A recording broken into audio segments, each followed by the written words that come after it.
What is up, YouTube? This is AVAULT here, back again today with you guys another new Speed Duel deck profile. And yes, of course, the long one that we've been waiting for.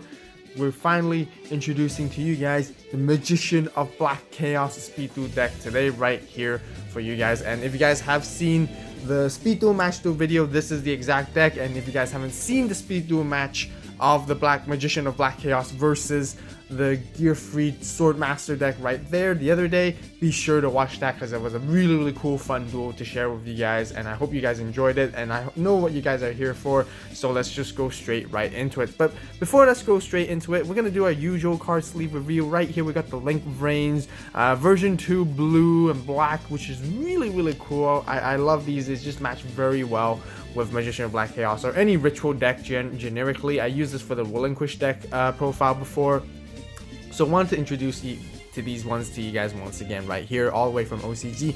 Once again, a quick shout out, if you guys are interested in some of the card sleeves and the OCG Japanese or Japan card sleeves from Japan, be sure to check out the AVAULT eBay store. We are selling some and we are shipping worldwide, so be sure to check that out and take your chance to get those limited sleeves, which are not accessible to us here in North America. So let's just go right into the deck profile right here. So first of all, we are playing Emma. It is the skill that we really just want. It's the best skill to have in this deck. You guys seen it in the Speed Duel match. It's just so much faster and consistent.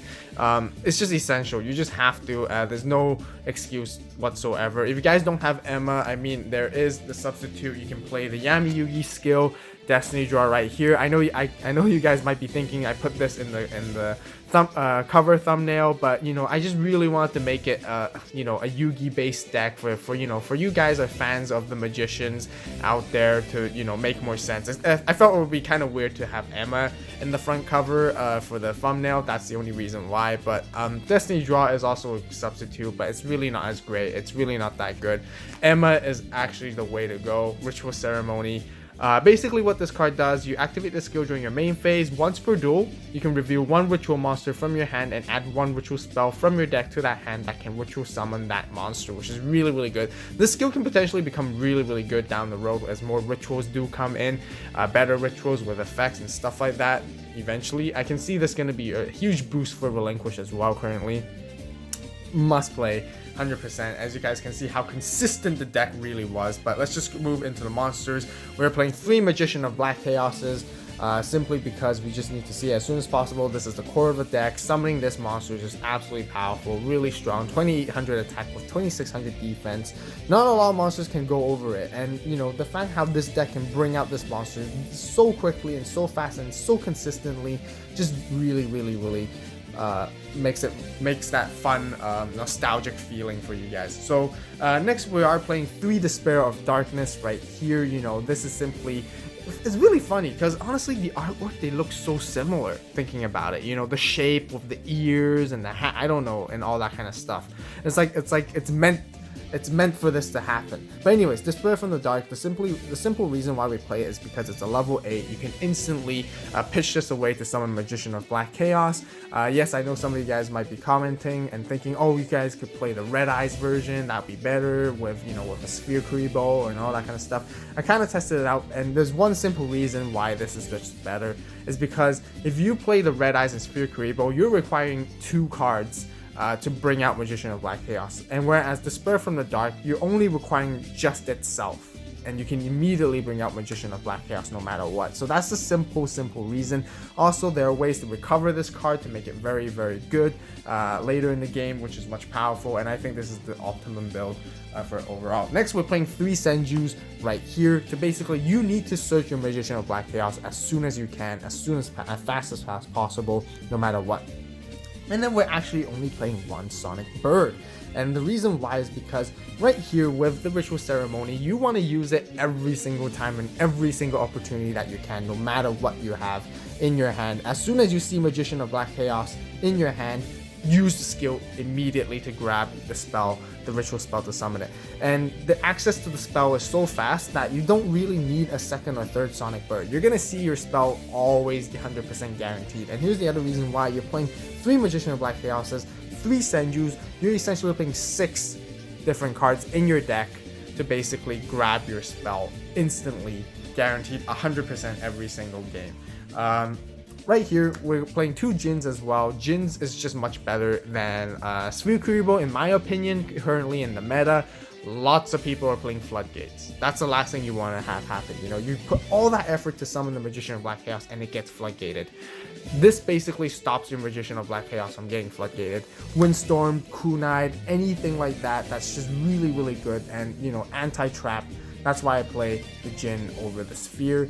And with the Jin, you know, you can combo it with the Spread from the Dark to still ritual summon your Magician of Black Chaos, because you're not required to have exact same levels. You can have it or more.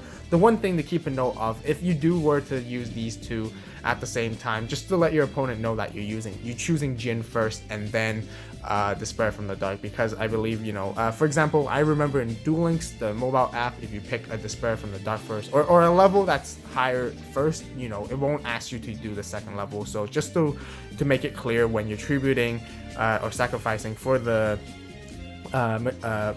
Ritual of Black Chaos, I forgot the spell name already, but you know, make sure that you say you use Jin first, whatever. And it's really great because you can even banish this in the graveyard for its to become its substitute in the ritual summon process as well, which is really great. So anyways, that rounds off for the monsters. Right here, we're gonna move into the spells. We have basically 3 black magic ritual. You know, once again, you know, you want to see this card as fast as possible. Drawing into it is not preferable, honestly. It's okay sometimes, this card drawing into it, but you want to really use Ritual Ceremony to search off of it and draw other useful cards. Same goes for Magician of Black Chaos. You don't want to draw into it for the most case. You want to use Senju's effect to bring it out, so you have more cards to play with, and you can see there's so much card advantage on your hand when you play this deck. Also, we're playing Book of Life to basically bring back the Spread from the Dark in our grave. This deck is very, very powerful in the early games, as you guys can see. There's so many potentials for OTKs if your opponents are not ready for it at any given time. So that's why Book of Life, as well as moving into our traps, I guess, might as well. We'll play 1 Haunted Shrine as well to basically bring out our Despair from the Dark that's in the graveyard. You pitch it away, that's all you want to do. Despair from the Dark, you know, you're just really using it as the fulfillment to bring out Magician of Black Chaos. But once it's in the grave, usually you're just like, okay, you know, what do you want to do with it? But you know, these 2 cards make it useful later in the mid game and possibly in the late game. But this deck is very, very weak in the late game, which I will also explain why as we move along. Next, we're also playing 2 Floodgates. You know, standard trap that you just have to have. It's just really great. And then we're also playing 2 Windstorms to round it off right here. The reason we don't play Kunais, it's because you know, you're mostly using your Jins together with Magician of Black Chaos, and when the Jin effect activates, it basically makes your Magician of Black Chaos unaffected by trap effects. That means you can't Kunai and equip to it, I believe. That's I'm very sure of, and that's why you don't want to play Kunai, and Windstorm and Floodgates are just the better way right here.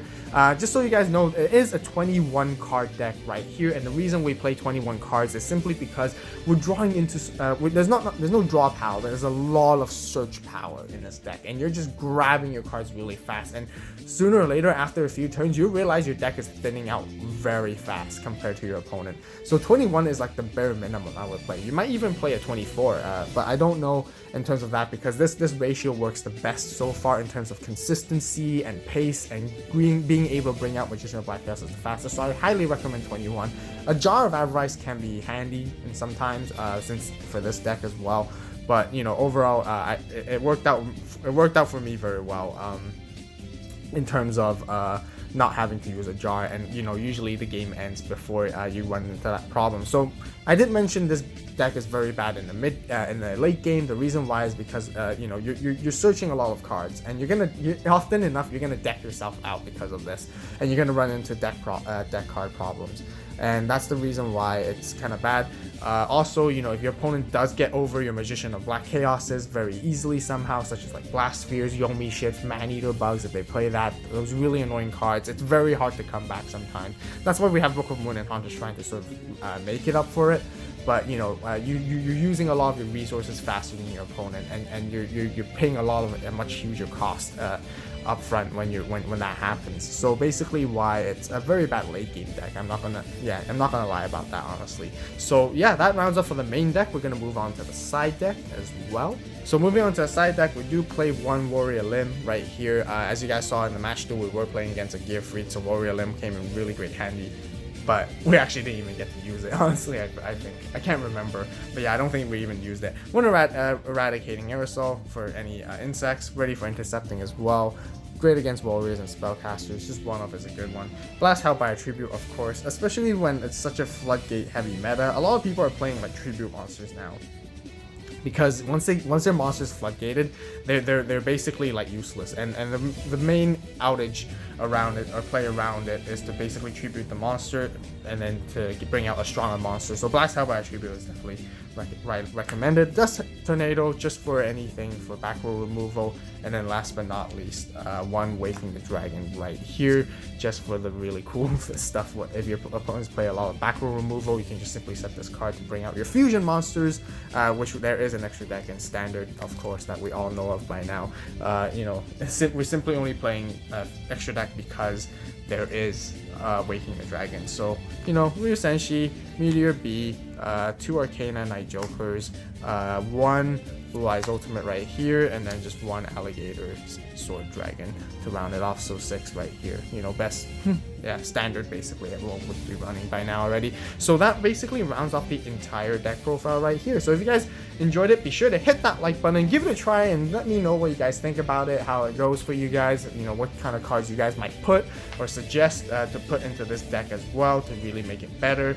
And yeah, so comment down below. If you guys enjoyed the Speed Duel content, be sure to subscribe to the AVAULT channel, and if you guys do want more Speed Duel content on this channel, be sure to subscribe, because subscribing is the best way to let me know that you guys want to see more, for me to upload more and make more content based on speed duels for you guys out there. And for you guys who's the first time, welcome to the AVAULT channel. You know, we focus a lot on speed duels, content, deck profiles, match duels mainly. We have special content, set announcements, tournaments that we participate in, and live match duels to show you guys, not live match duels, but like live commentaries and lots of other cool stuff that we talk about, all about speed duels right here. So it's a perfect place to learn for beginners, competitive players as well.